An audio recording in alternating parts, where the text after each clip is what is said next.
అందరికీ నమస్తే అండి. నేను మీ వెంకటేష్ యాదవ్.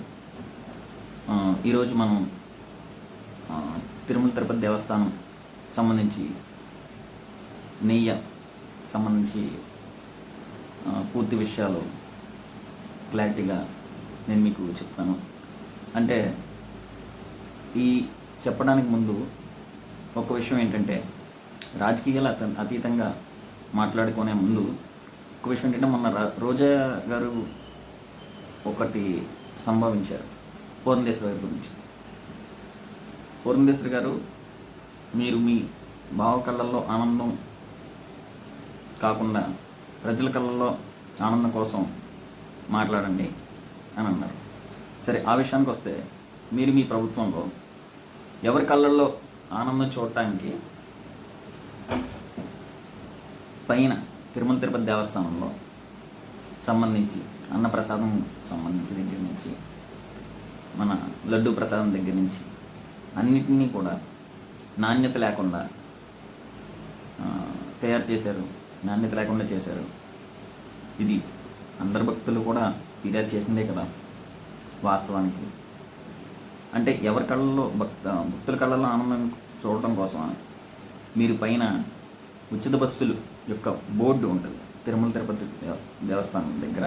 తిరుమలలో ప్రతి 10 నిమిషాలకి ఫ్రీ బస్సులు బోర్డు ఉంటుంది. 10 నిమిషాలకి అంటే ఆ బోర్డుని సైతం తీసేసి మీరు ఉచిత బస్సులు కూడా సౌకర్యం కూడా సరిగ్గా లేకుండా ప్రైవేటు వాహనాలు అక్కడ పెట్టించి, లేదంటే ప్రైవేట్ వాహనాలు లబ్ధిదారుల కోసం మీరు అక్కడ ప్రజలను ఎంతో ఇబ్బందికరంగా పెట్టడం సాగించారు. భక్తుల కళ్ళలో ఆనందం కోసం చేశారు. ఇది రెండో విషయం. అలాగే నిత్య అన్నదానం అంటే అన్నప్రసాదాలు కానీ, అల్పాహారాలు కానీ, పాలు కానీ, ఇవన్నీ కూడా దర్శన సమయంలో భక్తులు లైన్లో కానీ, క్యూ కాంప్లెక్స్లో కానీ ఎక్కడైనా వేచి ఉన్నప్పుడు సమయపాలనలో అంటే టైం టు టైం అంతా కూడా వారికి అక్కడ అందజేయడం జరుగుతుంది. కానీ మీ పాలనలో వచ్చేటప్పటికి, వైఎస్ఆర్ ప్రభుత్వంలో వచ్చేటప్పటికి ఎప్పుడూ కూడా లేని విధంగా అక్కడ అన్నప్రసాదాలు కానీ, అల్పాహారాలు కానీ, ఇవేమి కూడా క్యూ లైన్లో ఎక్కడ కూడా సదుపాయాలు సరిగ్గా ఉన్నట్టు ఎక్కడ కూడా ప్రజలు భావించలేదు. అన్నీ కూడా మీరు క్యాన్సిల్ చేశారు. అన్నీ కూడా మీరు అసౌకర్యంగానే ప్రవర్తించారని మీ తీరు అంతా కూడా ఎండగట్టారు ప్రజలందరూ కూడా. అందరూ తెలుసు కదా అంతా.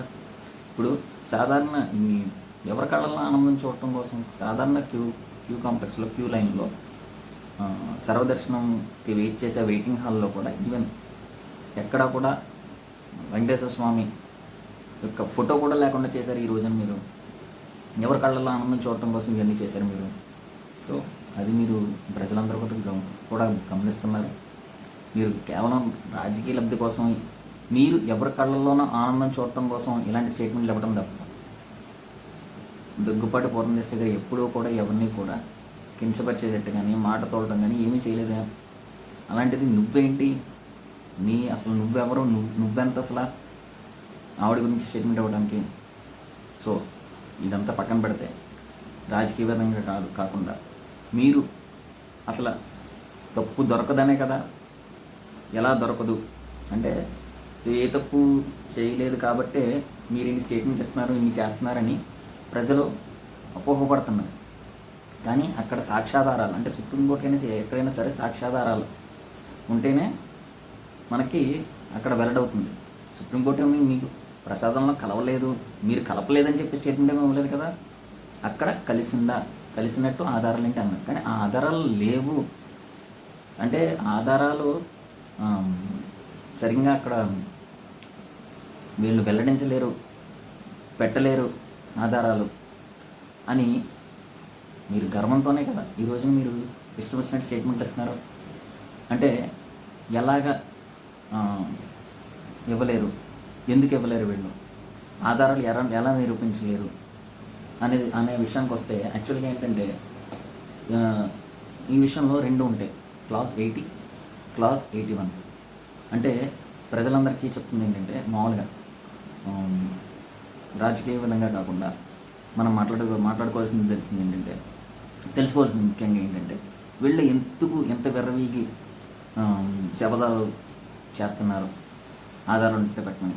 ఇది ఎందుకనంటే వీళ్ళు పెట్టలేరు, లేదంటే సాధ్యం కాదు అనేది వీళ్ళకి కొంచెం తెలుసు. అంటే కొంతమేరకు, అంటే ఎలా అంటే చెప్తున్నా చూడండి. 2023 ఆగస్టు నుంచి జూలై 24 వరకు మనకి వైఎస్ఆర్ ప్రభుత్వంలో ఈ టెండర్స్ జరిగినాయి.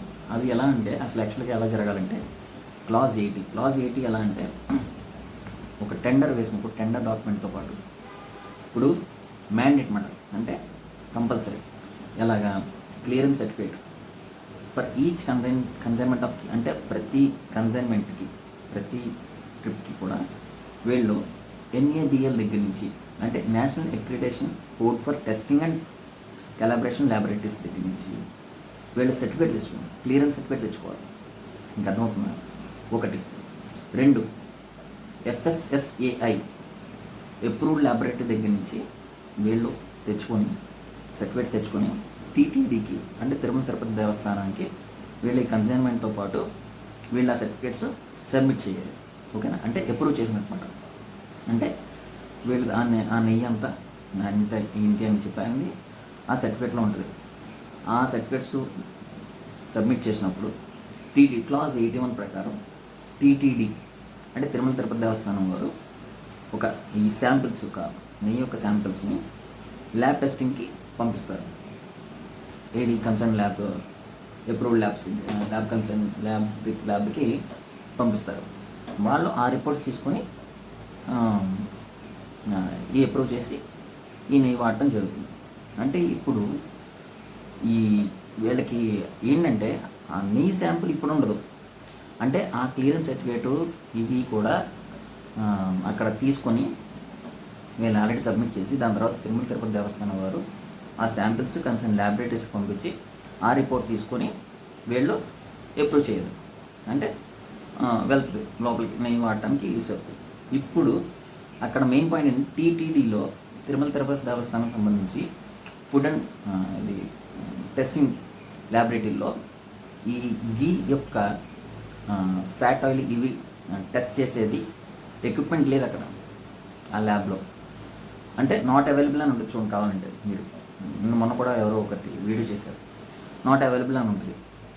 సో ఆ టెస్టింగ్ పరిగణంలో ఎవరైతే మన చీఫ్ మినిస్టర్ గారు చంద్రబాబు నాయుడు గారు ఇది పంపించి స్పెషల్గా పంపించి అది వేరే ల్యాబ్స్కి పంపించి ఇది అసలు ఎందుకు నాణ్యత ఉండలేదని తేలాలని చెప్పి పంపించినప్పుడు ఇది మనకు బయటపడింది.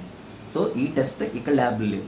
అప్పుడు వీళ్ళకి పదే అంటే ఈ లేనప్పుడు, అసలు ఎక్విప్మెంటే లేనప్పుడు మీరు ఏ రిపోర్ట్ బేస్ చేసుకొని ఈ నెయ్యిని మీరు వాడదలిచారు అంటే ప్రజలు పదే నాణ్యత లేదని చెప్తున్నా.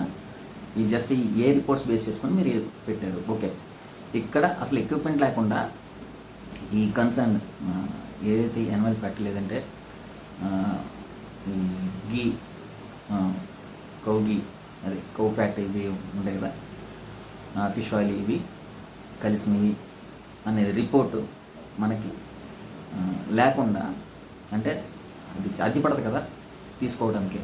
అంటే అక్కడ ఎక్విప్మెంట్ ఉండాలి కదా కన్సర్న్డ్ మనకి రిపోర్ట్ తేలడానికి.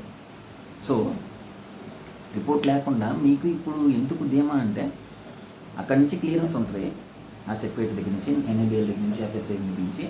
అక్కడి నుంచి మీరు రిసీవ్ చేసుకున్న తర్వాత TTD వారు పంపిస్తారు ల్యాబ్కి, అది రిపోర్ట్ మీరు తీసుకుంటారు. కానీ అక్కడ ఆ ఆప్షన్ ఉండదు కదా, అసలు అది ఉందో లేదో కూడా తెలియదు కదా ఆ రిపోర్ట్లో. ఇప్పుడు ఆ శాంపుల్ ఉండదు కదా, అప్పట్లో ఉన్న శాంపుల్ ఇప్పుడు ఉండదు కదా, అసలు అందులో కలిసిందా లేదా అని అనడానికి. అందులో ఇంకొక విషయం ఏంటంటే ఇది భక్తుల యొక్క హిందూ యొక్క భక్తుల యొక్క మనోభావాలతో ఆడుకున్నది కాబట్టి. ఇంకో విషయం అంటే NABLలో సంబంధించి వాళ్ళకి ఒక క్లాస్ కూడా ఉంటుంది. ఎలా అంటే ఈ కాన్ఫిడెన్షియల్ ఇన్ఫర్మేషన్ కూడా ఎవరికి కూడా మనకి బయటికి ఉండకూడదని చెప్పి వాళ్ళు లెటర్స్ చేసేస్తారు, ఇది ఎవరికి షేర్ చేయమని చెప్పి. ఇంకో విషయం అంటే కన్సర్న్ రిపోర్ట్ అనేది కూడా అంటే చాలా కాన్ఫిడెన్షియల్గా ఉంటుందన్నమాట.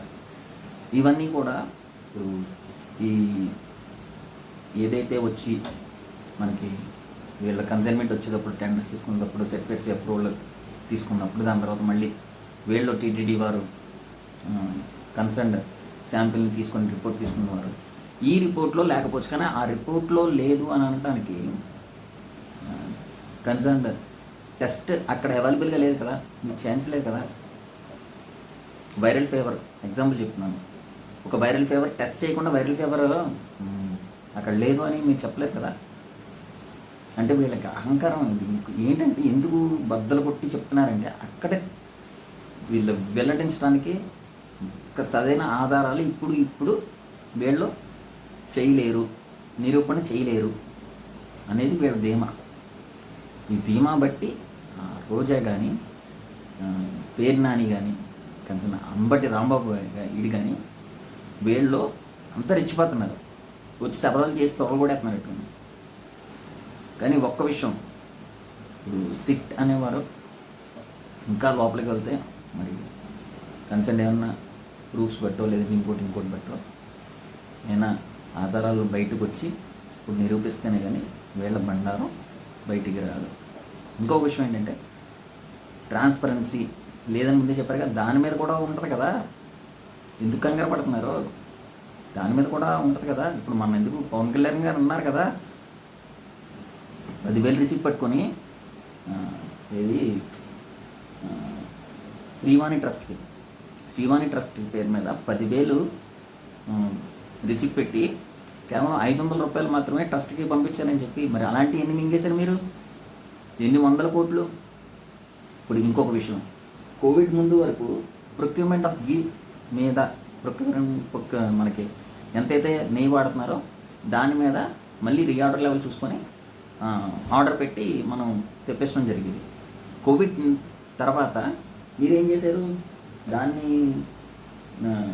తర్వాత భక్తుల యొక్క సంఖ్య మీద, అంటే భక్తులు ఎంతమంది వస్తున్నారు, ఎంతమంది దర్శించుకుంటున్నారు, ఆ సంఖ్య మీద బేస్ చేసుకొని మీరు నెయ్యిని ఆర్డర్ పెట్టేవారు, రీఆర్డర్ చేసేవారు. అది ఎందుకు చేశారు అంటే భక్తుల యొక్క సంఖ్య తగ్గించడానికి, అలా తగ్గించుకుంటూ వెళ్ళటానికైనా మీరు, అంటే మీరు ఇది నాన్ ప్రాఫిట్